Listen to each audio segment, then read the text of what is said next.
Historia de una familia. Dios llama a Abraham. Esta es la historia de una familia que llegó a ser un pueblo, cuando Yahweh, el único Dios todopoderoso, se manifestó a un hombre que vivía en Ur, Mesopotamia. Abraham era su nombre y era ya anciano. Se dice que este hombre cuestionaba la creencia de su gente en dioses hechos con manos humanas, en ídolos. A partir de este hombre, Dios quería formar un pueblo que lo diera a conocer al mundo. Para eso debía partir de cero. Le dijo que dejara su tierra y sus parientes, que fuera una tierra que él le mostraría. Le prometió que su descendencia sería como las estrellas del cielo, como la arena del mar. Pero Abraham no tenía hijos. Y aunque su esposa también era ya anciana, Dios le dijo que tendría un hijo y que de él vendría esta descendencia. Juro por mí mismo, afirma el Señor, que te bendeciré en gran manera, y te multiplicaré tu descendencia como las estrellas del cielo y como la arena del mar. Puesto que me has obedecido, todas las naciones del mundo serán bendecidas por medio de tu descendencia. Es así como Dios le da un nombre nuevo. Ya no te llamarás Abraham, sino Abraham, porque serás el padre de muchas naciones, y de tus descendientes saldrán reyes. Este pacto que hago contigo, lo hago también con tus descendientes, y no tendrá fin. Yo soy tu Dios, y también seré el Dios de ellos. Luego de la muerte de Abraham, Dios bendice a Isaac, su hijo, y también a Jacob, su nieto. Tu nombre es Jacob, pero de aquí en adelante te llamarás Israel. Yo soy el Dios Todopoderoso. Sé fecundo y multiplícate. De ti nacerá una nación y un conjunto de naciones, y reyes saldrán de ti. La tierra que le di a Abraham y a Isaac, te la doy a ti y a tus descendientes. Es así como Jacob, o quien también es conocido como Israel, tiene 12 hijos varones: Rubén, Simeón, Leví, Judá, Isaacar, Zabulón, Gad, Aser, Dan, Neftalí, José y Benjamín. Desechado por sus hermanos, José, el hijo favorito de su padre Israel, es envidiado por sus hermanos, por lo que lo venden como esclavo y lo llevan a Egipto. Le dicen a su padre que unos animales salvajes lo mataron. José, en Egipto, llegó a ser muy importante por ayudar a Faraón a interpretar unos sueños y darle solución. Este lo hizo gobernador de Egipto. José se casó en Egipto y tuvo 2 hijos, Manasés y Efraín.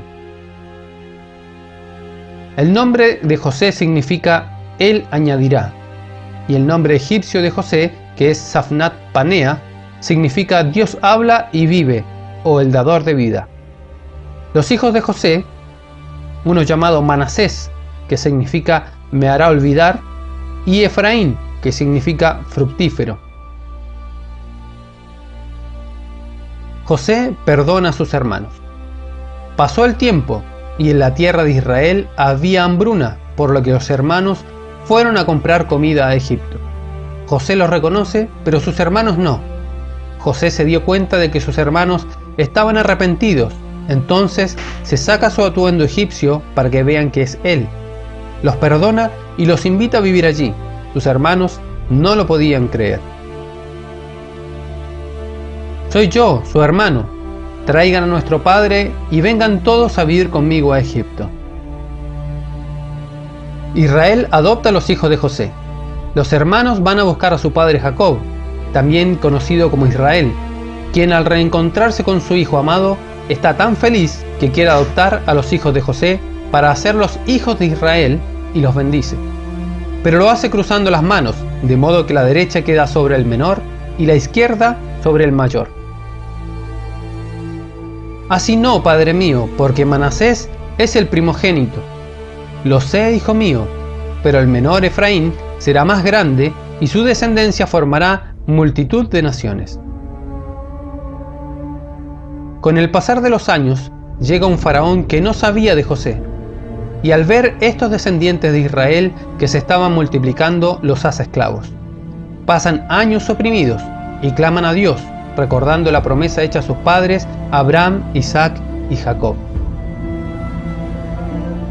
Señor, Dios de nuestros padres, sálvanos, libéranos, clamaba el pueblo de Israel. Dios oye el clamor de su pueblo. Dios permite esto para cultivar un pueblo y cuando ya son muchísimos, escoge una persona para liberarlos y dirigirlos a la tierra prometida. Esta persona es Moisés, a quien Dios se le manifiesta y le dice que es el Dios de sus padres, Yahweh, el que es eternamente. A través de Moisés, Dios hace poderosos milagros para convencer a Faraón que los deje ir. Dios envía plaga tras plaga, pero Faraón se niega hasta una plaga final, la muerte de todo primogénito. Pero a su pueblo le dice cómo librarse de esta muerte. Deben sacrificar un cordero sin defecto y con su sangre marcar sobre la puerta y los pilares de cada casa. Y así, cuando el ángel que Dios envía a ejecutar esto vea la señal, la sangre les será por señal en las casas donde estén. Cuando yo vea la sangre, pasaré de largo, y ninguna plaga vendrá sobre ustedes para destruirlos. Y este día será memorable para ustedes y lo celebrarán como fiesta al Señor por todas sus generaciones como ordenanza perpetua. Faraón los deja salir, pero se arrepiente y los persigue. Dios abre el mar para que pasen los israelitas y luego cae sobre los egipcios. Al ver que el Señor había derrotado a los egipcios con su gran poder, los israelitas decidieron obedecerle y confiar en él y en Moisés. Llenos de alegría, comienzan su camino a la tierra prometida. Pero antes, realizan una parada muy especial. Luego de 50 días de camino, llegan a los pies del monte Horeb o Sinaí, donde hacen un pacto con Dios. Ya Dios los liberó, ahora ellos deben decidir. El pacto consiste en que estos israelitas serían el pueblo de Dios, su especial tesoro. Y ellos debían dejar toda idolatría de Egipto y obedecer y reconocer como Dios solo a Yahweh. Escucha, oh Israel, el Señor nuestro Dios, el Señor uno es. Yo soy el Dios de Israel. Yo los saqué de Egipto donde eran esclavos. No tengan otros dioses aparte de mí. No hagan ídolos ni imágenes de nada que esté en el cielo, en la tierra o en lo profundo del mar. No se arrodillen ante ellos ni hagan cultos en su honor. No tomarás el nombre del Señor tu Dios en vano, porque el Señor no tendrá por inocente al que tome su nombre en vano. Acuérdate del sábado para consagrarlo al Señor. Ese día nadie deberá hacer ningún tipo de trabajo. Yo hice en 6 días el cielo, la tierra y el mar, y todo lo que hay en ellos, pero el séptimo día descansé. Por eso bendije ese día y lo santifiqué. Obedezcan y cuiden a su padre y a su madre. Así podrán vivir muchos años en el país que les voy a dar. No matarás. No sean infieles. No forniquen ni adulteren. No robarás. No hablen mal de otra persona ni digan mentiras. No se dejen dominar por el deseo de tener lo que otros tienen. Los israelitas contestaron a una voz: haremos todo lo que el Señor ha ordenado.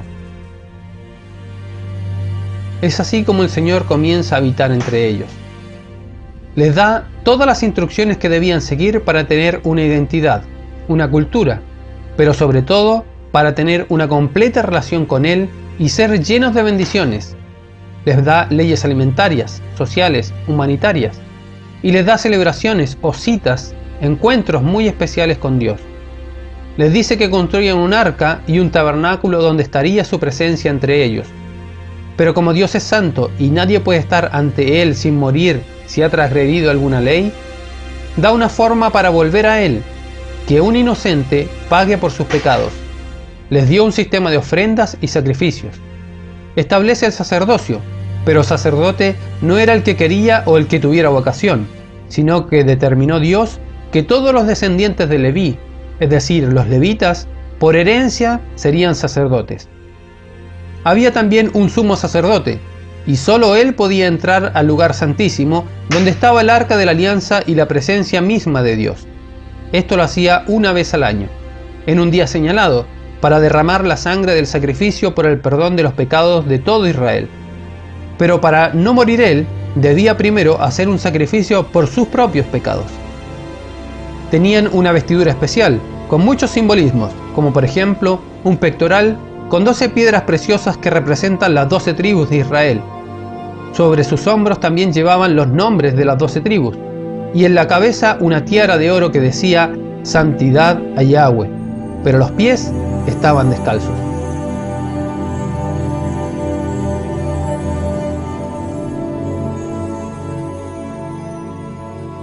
Estas son las señales de la relación de esta familia con el Señor. El pacto de Dios, los mandamientos, estatutos y ordenanzas escritas en la Torá, es decir, los primeros 5 libros de la Biblia. El sacerdocio y el continuo sacrificio, las lunas nuevas o inicios de mes, la fiesta señalada por Dios como citas entre su pueblo y Él, como estatuto perpetuo, un grupo en primavera y otro en otoño, anunciando las 2 venidas del Mesías, quien daría cumplimiento a estas fiestas. Guardar y santificar el 7º día, el Shabbat. Este es el único día que el Señor santificó y apartó. También tenían una señal física, la circuncisión. Estas son las fiestas de primavera, Pesaj o Pascua. La sangre del cordero libera de la muerte. Hag Hamatzah o panes sin levadura. La levadura es el símbolo del pecado, también representa la salida de Egipto y de sus ídolos. Las fiestas de Bikurim o primicias. Se presenta delante del Señor lo primero de la cosecha de primavera, recuerda el cruce del Mar Rojo. Shavuot o Pentecostés. 50 días después de las primicias se presentan 2 panes del fruto de la tierra. Conmemora la entrega de la Torá, el pacto en el Sinaí, la ley en tablas de piedra. Y las fiestas de otoño, Yom Teruah o fiesta de las trompetas. El sonido del shofar convoca a todo Israel llamando a meditar en sus actos al arrepentimiento, nos alerta a estar velando. Yom Kippur o Día del Perdón. Es la confesión y pago de transgresiones a través del derramamiento de sangre en el propiciatorio del arca. Es una nueva oportunidad antes del juicio de Dios. Y finalmente la fiesta de Sukkot o tabernáculos. Recuerda que entre Egipto y la tierra prometida habitaron en tiendas, viviendas temporales, y la presencia de Dios estaba con ellos. La vida en la tierra es temporal, nuestro cuerpo es vivienda temporal. También representa la cosecha final de los tiempos. Es así como llegan a la tierra prometida, donde ellos serían luz a las naciones. Pero antes de entrar, y junto con despedirse, Moisés les deja escritas todas las instrucciones que dijo Dios. Les declaró todas las bendiciones que tendrían si cumplían el pacto, pero también todas las calamidades que pasarían si no lo hacían.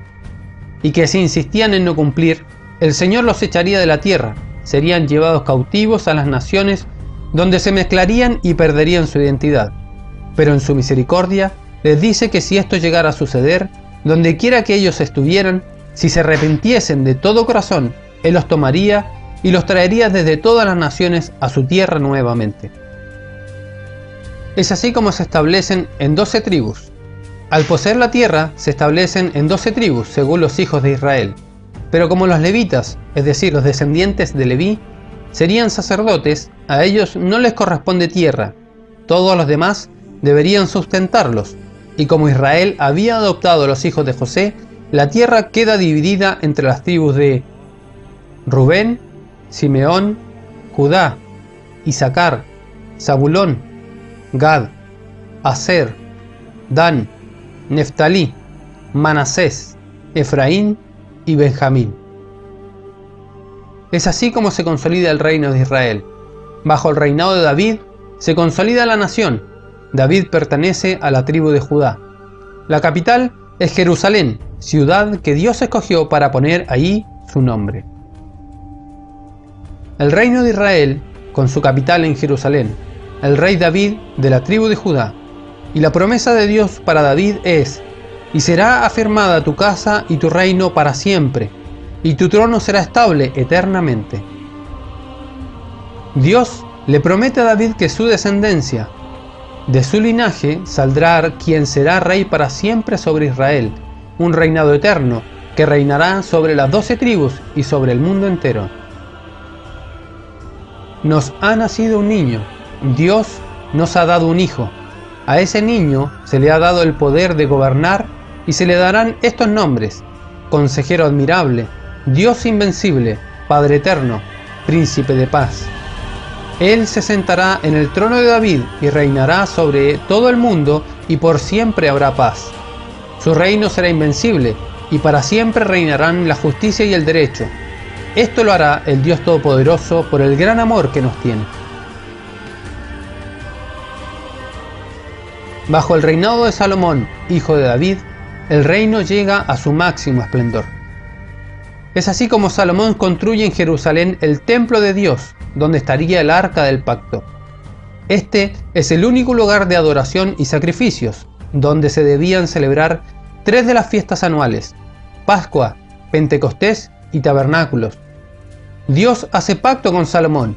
Le dice que si permanece fiel a los mandamientos, consolidará su dinastía para siempre, pero si no lo hacía, rompería el reino. Salomón, a pesar de toda su sabiduría, desobedece a Dios y se casa con mujeres extranjeras que llevan sus dioses y sus altares a la tierra de Israel. Incluso el mismo Salomón, haciendo caso a sus esposas, sacrifica ofrendas a estos dioses. Es por esto que Dios le dice lo siguiente: por cuanto ha habido esto en ti, y no has guardado mi pacto y mis estatutos que yo te mandé, romperé de ti el reino y lo entregaré a tu siervo. Sin embargo, no lo haré en tus días, por amor a David tu padre. Lo romperé de la mano de tu hijo, pero no romperé todo el reino, sino que daré una tribu a tu hijo, por amor a David mi siervo, y por amor a Jerusalén, la cual yo he elegido. Es así como se divide el reino. Al norte, la casa de Efraín corresponde con 10 tribus. Su capital es Samaria, y el rey es de la tribu de Efraín. Al sur está Judá, la casa de Judá. Son 2 tribus, su capital es Jerusalén, y el rey es de la tribu de Judá.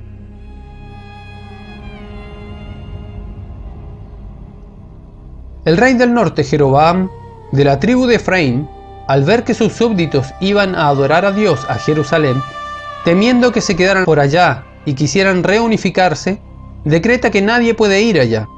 Establece 2 lugares de adoración en su territorio, cambia las fechas de las fiestas y establece sacerdotes a los que quisieran.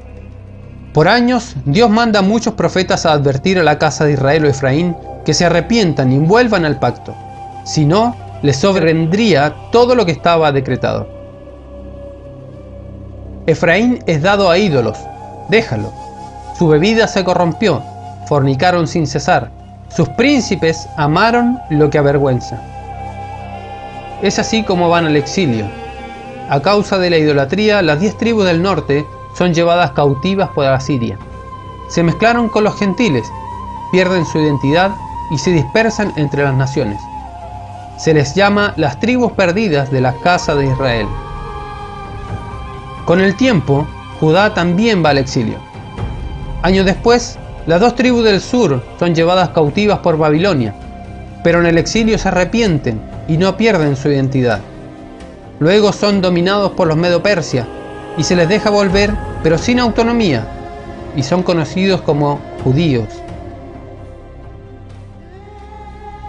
Es decir, que solo volvieron los judíos, pero Dios ha prometido: pero un día los del reino de Israel volverán a ser como la arena del mar, que no se puede contar.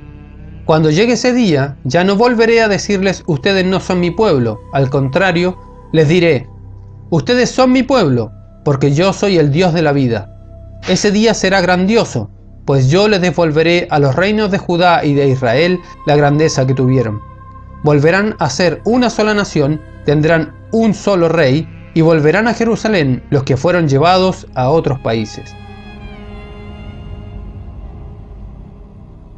Es así como pasaba el tiempo, y los judíos se hicieron más rigurosos con la ley, al punto de agregar mandamientos para poner cercos de protección, o sea, para que no vayan a quebrantar los mandamientos de Dios. Pero daban más énfasis a estos mandamientos de hombres, lo que llamaban tradición o ley oral, que a la ley escrita o Torá. El templo era el centro del judaísmo, aunque ya no estaba en ella el arca de la alianza. Ante las muchas conquistas, para que no cayese en manos equivocadas, se escondió el arca muy bien, tanto que se perdió su rastro. Pero seguía todo el oficio sacerdotal del continuo sacrificio para el perdón de las transgresiones al pacto, las ofrendas voluntarias y las celebraciones de las fiestas. En las sinagogas se reúnen los días de reposo, o Shabbat, a estudiar la Torá, donde maestros o rabí enseñan la interpretación al pueblo, un camino, una manera de cumplir la ley y los profetas. Y crecía la esperanza de que vendría el ungido de Dios, del linaje de David, de la tribu de Judá, que los libertaría de la opresión de sus conquistadores y restablecería el reino en unidad, es decir, las 12 tribus, y serían un reinado de paz y prosperidad, donde las naciones acudirían a ellos. Vienen días, declara el Señor, en que levantaré a David un renuevo justo, y él reinará como rey, actuará sabiamente y practicará el derecho y la justicia en la tierra. En sus días Judá será salvada, e Israel morará seguro, y este es su nombre por el cual será llamado: el Señor, justicia nuestra. Por tanto, vienen días, declara el Señor, cuando no dirán más: vive el Señor que hizo subir a los israelitas de la tierra de Egipto, sino: vive el Señor que hizo subir y trajo a los descendientes de la casa de Israel, de la tierra del norte y de todas las tierras donde los había echado, entonces habitarán en su propio suelo.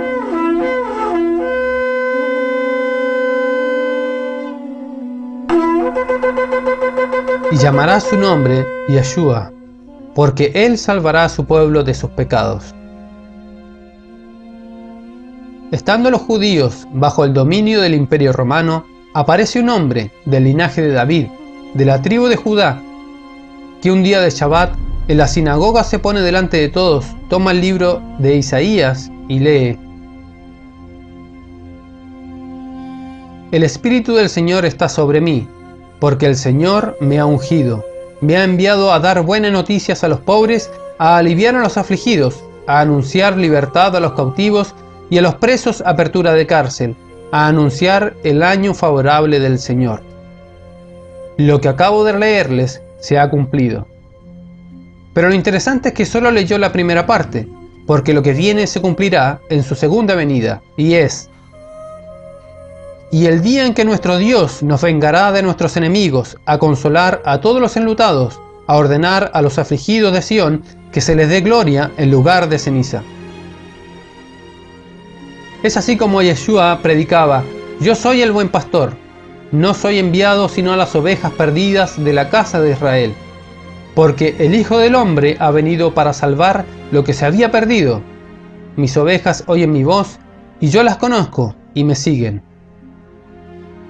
Si oyes la voz del buen pastor, eres una oveja perdida a la que está llamando a volver al rebaño. Entonces, Caifás, uno de ellos, sumo sacerdote aquel año, les dijo: vosotros no sabéis nada, ni pensáis que nos conviene que un hombre muera por el pueblo y no que toda la nación perezca. Esto no lo dijo por sí mismo, sino que como era el sumo sacerdote aquel año, profetizó que Jesús, o Yeshua, había de morir por la nación, y no solamente por la nación, sino para congregar en uno a los hijos de Dios que estaban dispersos. Así que desde aquel día acordaron matarle. Por tanto, Yeshua o Jesús ya no andaba abiertamente entre los judíos, sino que se alejó de allí a la región contigua al desierto, a una ciudad llamada Efraín, y se quedó allí con sus discípulos. Él pagó el precio de tu rescate para que puedas volver. Yeshua ha-Natzerat hu-Melech ha-Yehudim. Esto quiere decir Yeshua de Nazaret, rey de los judíos. El Mesías es el Cordero del sacrificio, que no cometió pecado, que venía a poner su vida como pago por los pecados de su pueblo, para lavarlos y volverlos a traer a la presencia del Padre. Incluso sus discípulos Cuando vieron que moría, se decepcionaron pensando que se habían equivocado al creer en él como Mesías. Pero cuando resucitó al tercer día y se presentó como primicia al Padre, volvieron a creer en él. Y cuando Yeshua o Jesús sube al cielo, sus discípulos extrañados le preguntan: Señor, ¿no restaurarás el reino de Israel en este tiempo? No imaginaban que esto tomaría un tiempo y que ellos serían parte importante en esta restauración. Es por eso que el Señor le dice: los haré pescadores de hombres, y ha enviado a sus discípulos a pescarte. Recordemos entonces, la promesa a Abraham es que te multiplicaré en gran manera y de ti saldrán naciones y reyes. Si relacionamos esto con la predicación de Pablo, el Señor le dijo a Ananías: levántate y ve a la calle que se llama Derecha, y busca en casa de Judas a uno llamado Saulo de Tarso. Ananías dice: Señor, muchos me han hablado de este hombre y de todos los males que ha causado en Jerusalén a tu pueblo.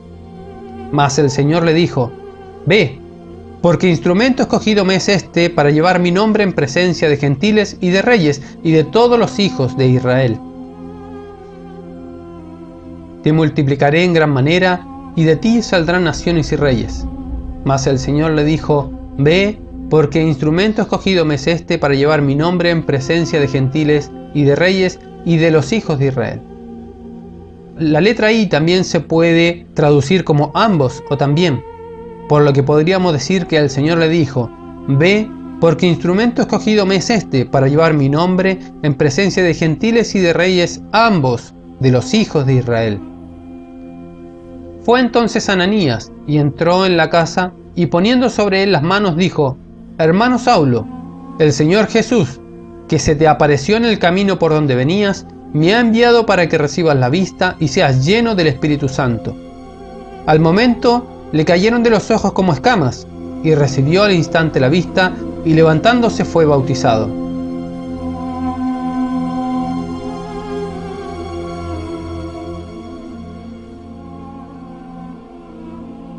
Leyendo lo cual podéis entender cuál sea mi conocimiento en el misterio de Cristo, misterio que en otras generaciones no se dio a conocer a los hijos de los hombres, como ahora es revelado a sus santos apóstoles y profetas por el Espíritu. Que los gentiles son coherederos y miembros del mismo cuerpo, y copartícipes de la promesa en Cristo Jesús por medio del Evangelio. Y ahora, por la esperanza de la promesa que hizo Dios a nuestros padres, soy llamado a juicio, promesa cuyo cumplimiento esperan que han de alcanzar nuestras 12 tribus, sirviendo constantemente a Dios de día y de noche. Por esta esperanza, oh rey Agripa, soy acusado por los judíos. ¿Qué? ¿Se juzga entre vosotros cosa increíble que Dios resucite a los muertos? Era la predicación de Pablo. A los líderes de Judá se le instó a creer, a darse cuenta, pero por cuanto se negaron, nuevamente ocurrió lo que el Señor había decretado. Y caerán a filo de espada, y serán llevados cautivos a todas las naciones, y Jerusalén será hollada por los gentiles hasta que los tiempos de los gentiles se cumplan. En el año 66 después de Cristo, estalló la gran rebelión de los judíos contra los romanos.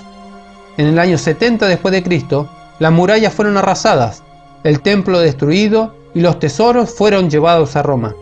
El segundo templo se convirtió en ruinas y los judíos sobrevivientes fueron dispersados. Pero Dios había dicho: toma ahora un palo y escribe en él para Judá. Toma después otro palo y escribe en él para José, palo de Efraín. Júntalos luego el uno con el otro, para que sean uno solo en tu mano. Y cuando te pregunten diciendo: ¿no nos enseñarás lo que te propones con esto?, les dirás: yo tomo a los hijos de Israel de entre las naciones a las cuales fueron, y los recogeré de todas partes, y los traeré a su tierra, y los haré una nación. Y un rey será sobre todos ellos, y nunca más serán dos naciones, ni nunca más serán divididos en dos reinos. Yo soy el Dios de Israel. Judá está identificado, como a pesar de todo, los judíos no perdieron su identidad, sabemos dónde están y que un remanente ha vuelto a casa. ¿Quién oyó jamás una cosa así? ¿Quién presenció jamás tales sucesos? ¿Puede una tierra pasar por el parto en un solo día? ¿O nace una nación toda de una vez? Sin embargo, Sión estuvo de parto, y de una vez dio a luz a sus hijos.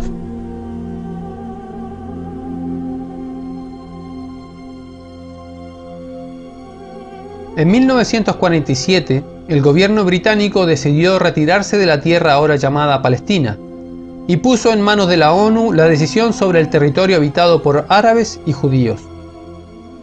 Naciones Unidas aprobó un plan que dividía el territorio en dos estados, dando a los árabes y judíos una extensión similar de terreno. En 1948 nace el Estado de Israel, pero es atacado por países árabes que se oponían a su existencia. Israel sale victorioso. En 1967, tras la Guerra de los 6 días, recuperan Jerusalén. Pero ¿y Efraín? ¿La casa de Israel? ¿Dónde está?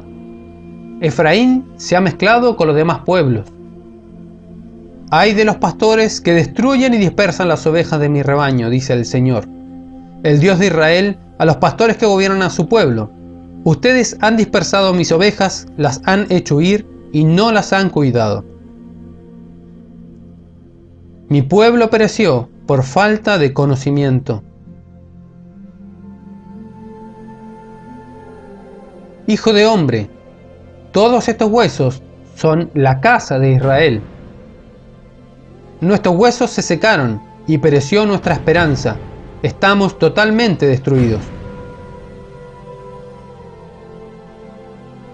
Yo abro vuestros sepulcros, pueblo mío, los haré subir de vuestras sepulturas y los traeré a la tierra de Israel. Promesa cuyo cumplimiento esperan que han de alcanzar nuestras 12 tribus. ¿Qué? ¿Se juzga entre vosotros cosa increíble que Dios resucite a los muertos? ¿Cómo podré abandonarte, oh Efraín? ¿Te entregaré yo, Israel? Mi corazón se conmueve dentro de mí, se inflama toda mi compasión. Yo mismo traeré el resto de mis ovejas, de los países a donde las hice huir, las reuniré y las haré volver a sus pastos. Porque este mi hijo muerto era y ha revivido, se había perdido y es hallado.